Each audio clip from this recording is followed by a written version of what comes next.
ഇന്ന് ഞാനിവിടെ ഉണ്ടാക്കിയിരിക്കുന്നത് നല്ല അടിപൊളിയായിട്ടുള്ളൊരു സൈഡ് ഡിഷാണ്. ഏത് ബിഗിനേഴ്സിനും ഉണ്ടാക്കിയെടുക്കാം ഈസി ആയിട്ട് തന്നെ. അതുപോലെ തന്നെ നല്ല ടേസ്റ്റുമാണ്.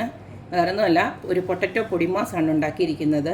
പേര് കേട്ട് ഞെട്ടിയൊന്നും വേണ്ട, നല്ല എളുപ്പത്തിൽ തന്നെ ഇത് ഉണ്ടാക്കിയെടുക്കാം. അപ്പോൾ നമുക്ക് ഈ ഒരു റെസിപ്പി എങ്ങനെയാണ് ഉണ്ടാക്കുന്നതെന്ന് നോക്കിയിട്ട് വരാം.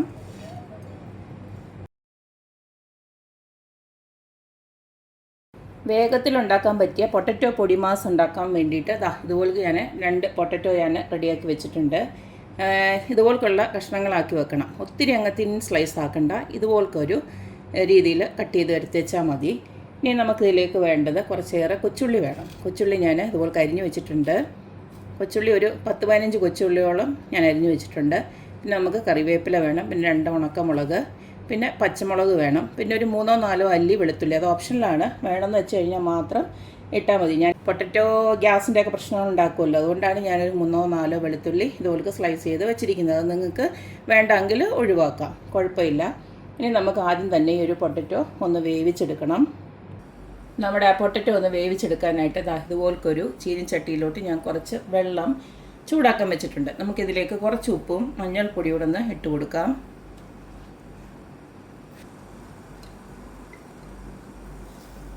ഇനി ഇതിലേക്ക് നമ്മൾ അരിഞ്ഞു വെച്ചിരിക്കുന്ന പൊട്ടറ്റോ കുറേശ്ശായിട്ട് അങ്ങോട്ട് ഇട്ട് കൊടുക്കാം. ഒരു 90% വേവുമ്പോൾ നമുക്ക് ഈ ഒരു വെള്ളത്തിൽ നിന്ന് ഇതിനെ അങ്ങ് ഊറ്റി മാറ്റി അങ്ങ് വെക്കണം.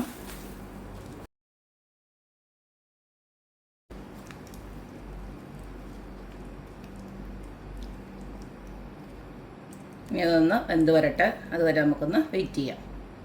ഇപ്പം നമ്മൾ വേഗം വെച്ച പൊട്ടറ്റോ ഉണ്ടല്ലോ, ഒരു 90% വെന്തിട്ടുണ്ട്. നമ്മളിങ്ങനെ ഒന്ന് എടുത്തിട്ട് ഇതുപോലൊന്ന് കണ്ടോ, ഇത് ഈ ഒരു പരുവേ ആകാവൂ. കൂടുതൽ വെന്ത് അങ്ങ് കുഴഞ്ഞു പോകണ്ട. ഇനി നമുക്ക് ഈ ഒരു വെള്ളം ഒന്ന് ഊറ്റിക്കളയാം. ഇനി നമ്മുടെ പൊട്ടറ്റോ പൊടിമാസ് ഉണ്ടാക്കാനായിട്ട് ഇതുപോലൊരു ഫ്രൈ പാൻ ഞാൻ അടുപ്പിലോട്ട് വെച്ച് കൊടുത്തിട്ടുണ്ട്. ഇതിലേക്ക് ഞാൻ കുറച്ച് വെളിച്ചെണ്ണയാണ് ഒഴിച്ച് കൊടുക്കുന്നത്. വെളിച്ചെണ്ണ ഒഴിക്കുന്നതാണ് ടേസ്റ്റ്. പിന്നെ നിങ്ങൾക്ക് വെളിച്ചെണ്ണയോട് തീരെ താല്പര്യമില്ലെങ്കിൽ സൺഫ്ലവർ ഓയിൽ വേണമെങ്കിലും ഉപയോഗിക്കാം. ഇതിലേക്ക് ആദ്യം തന്നെ നമുക്ക് കുറച്ച് കടുകിട്ട് കൊടുക്കാം.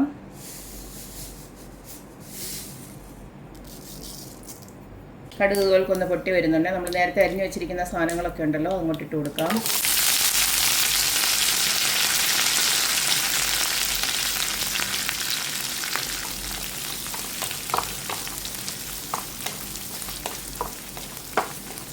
ഉള്ളി നന്നായിട്ടൊന്ന് മൊരിഞ്ഞ് വരണം, എന്നാലേ നമുക്ക് ഈ ഒരു പൊട്ടറ്റോ പൊടിമാസിനൊരു രുചി കിട്ടത്തുള്ളൂ.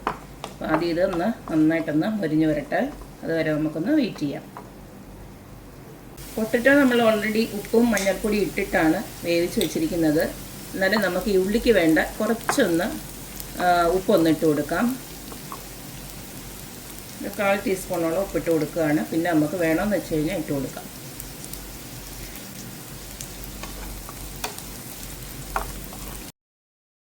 അപ്പോൾ ഇതെല്ലാം നല്ലതായിട്ടൊന്ന് മൊരിഞ്ഞ് വന്നിട്ടുണ്ട്. ഈ സമയം തീ നല്ലതായിട്ടൊന്ന് കുറച്ച് വെച്ചതിന് ശേഷം നമുക്ക് ഇതിനകത്തെ ആ ഒരു രഹസ്യ കൂട്ടങ്ങോട്ട് ഇട്ട് കൊടുക്കാം. അതായത് വേറൊന്നുമല്ല, നമ്മുടെ ഇഡ്ഡലിപ്പൊടി ഉണ്ടല്ലോ, അതാണ് ഒരു 3 ടീസ്പൂൺ ഇട്ട് കൊടുക്കുകയാണ്. ദോശയ്ക്കും ഇഡ്ഡലിക്കും ഒക്കെ നമ്മൾ കഴിക്കുന്ന ഇഡ്ഡലിപ്പൊടി ഉണ്ടല്ലോ, നമ്മൾ എണ്ണയും ചേർത്തിട്ട് കഴിക്കത്തില്ലേ, അതാണ് സാധനം. അതിപ്പോൾ ഒരു 3 ടീസ്പൂൺ നമ്മൾ നമ്മുടെ ആ പൊട്ടറ്റോടെ ഇതനുസരിച്ചിട്ട് എടുത്തേച്ചാൽ മതി.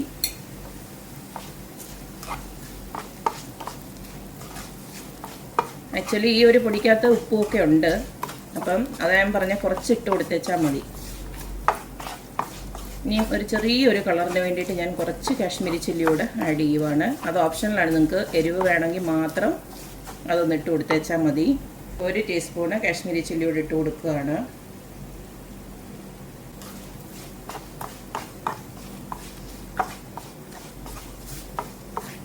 അപ്പോൾ പൊടിയെല്ലാം ഒന്ന് മൂത്ത് വന്നിട്ടുണ്ട്. ഇനി നമ്മുടെ വേവിച്ച് വെച്ചിരിക്കുന്ന പൊട്ടറ്റോ ഉണ്ടല്ലോ, അങ്ങോട്ട് ഇട്ട് കൊടുക്കാം. കണ്ടില്ല, ഒട്ടുമേ കൊഴിഞ്ഞു പോയിട്ടില്ല. ഈ ഒരു രീതിയിൽ വേണം പൊട്ടറ്റോ വേവിച്ചെടുക്കാനായിട്ട്. ഇനി ഇത് ഇങ്ങനെ ചെറുകെ ഒന്ന് മൂപ്പിച്ചെടുക്കണം. ചെറിയ തീയിലിട്ട് മൂപ്പിച്ചെടുത്തേച്ചാൽ മതി. 90% വെന്തമാണല്ലോ നമ്മുടെ പൊട്ടറ്റോ. അപ്പോൾ ഒന്നുകൂടെ ഒന്ന് മൂപ്പിച്ചെടുക്കണം. ഇത് ഈ ഒരു നമ്മുടെ ആ പൊടികളെല്ലാം ഒന്ന് മിക്സാക്കി ഇതുപോലെ എണ്ണ വേണമെന്ന് വെച്ച് കഴിഞ്ഞാൽ കുറച്ചും കൂടെ വേണമെങ്കിൽ ഇട്ട് കൊടുക്കാം. നിങ്ങൾക്ക് പൊട്ടറ്റോ ഒന്ന് മൊരിഞ്ഞ് കിട്ടണം, അത്രേ ഉള്ളൂ. അപ്പോൾ അതുവരെ ഒന്ന് വെയിറ്റ് ചെയ്യാം. ഇതെല്ലാം കൂടെ കിടന്ന് ഇതുപോലൊന്ന് ഇതെല്ലാം കൂടെ നമുക്കൊന്ന് മിക്സ് ചെയ്ത് കൊടുക്കാതിന് ശേഷം ചെറിയ തീയിൽ മുരിഞ്ഞ് വരണം.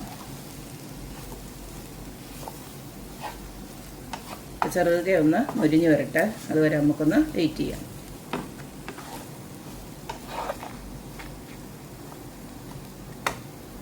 അപ്പോൾ അതാ ഇതുപോലത്തെ നമ്മുടെ പൊട്ടറ്റോ പൊടി മാസ് ഞാനിവിടെ നല്ല ഫ്രൈ ആക്കി വെച്ചിട്ടുണ്ട്. കണ്ടില്ലേ, ഇതുപോലത്തെ ചെറിയ തീയിലിട്ട് ഇങ്ങനെ തിരിച്ചും മറിച്ച് ഇങ്ങനെ കുത്തി ഇളക്കരുത്. അതാ ഇതുപോലത്തെ ഇളക്കാവും. ഇങ്ങനെ ഇളക്കി ഇങ്ങനെ മുരിച്ച് ഓരോ സൈഡും ഇങ്ങനെ മുരിച്ചെടുക്കണം. ഇനിയും അവസാനമായിട്ട് ഒറ്റ ഒരു സാധനം കൂടെ ചേർത്ത് കഴിഞ്ഞാൽ ഇതിൻ്റെ രുചി അങ്ങ് ഇരട്ടിക്കും.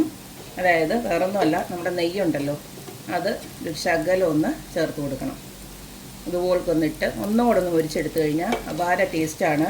ഇതിനിടയ്ക്ക് ഞാൻ ഇത്തിരി ഒരു വെളിച്ചെണ്ണയോട് ഒഴിച്ച് കൊടുത്തായിരുന്നു, കാരണം ഇത് ഫ്രൈ ആവാൻ വേണ്ടിയിട്ട്. അപ്പോൾ ഇത്രയേ ഉള്ളൂ, നമ്മുടെ അടിപൊളിയായിട്ടുള്ള പൊട്ടറ്റോ പൊടി മാസ് ഇവിടെ റെഡി ആയിട്ടുണ്ട്. ഈ ഒരു പൊട്ടറ്റോയുടെ ഈ ഒരു പൊടി മാസ് മാത്രം മതി നമുക്ക് ചോറുണ്ണാൻ. നല്ല അടിപൊളി ടേസ്റ്റാണ്. ഇപ്പോൾ സ്കൂളിലൊക്കെ ആണെങ്കിലും പിള്ളേർക്കൊക്കെ ആണെങ്കിൽ കൊടുത്തു വിടാനൊക്കെ ആണെങ്കിലും ഒക്കെ നല്ല അടിപൊളിയാണ്. ഇതിൻ്റെ ടേസ്റ്റ് കാരണം എല്ലാവരും ചോറ് നന്നായിട്ട് കഴിച്ചോളും. അപ്പോൾ എല്ലാവരും ഇതൊന്ന് ഉണ്ടാക്കി നോക്കുക, അഭിപ്രായങ്ങൾ അറിയിക്കുക. അപ്പോൾ എപ്പോഴും പറയുന്ന പോലെ തന്നെ എൻ്റെ റെസിപ്പീസ് ഇഷ്ടമുള്ള എല്ലാവരും please like, share and subscribe. അപ്പോൾ ഇനി ഒരു അടിപൊളി വീഡിയോ ആയിട്ട് വരുന്നവരേക്കും ബൈ.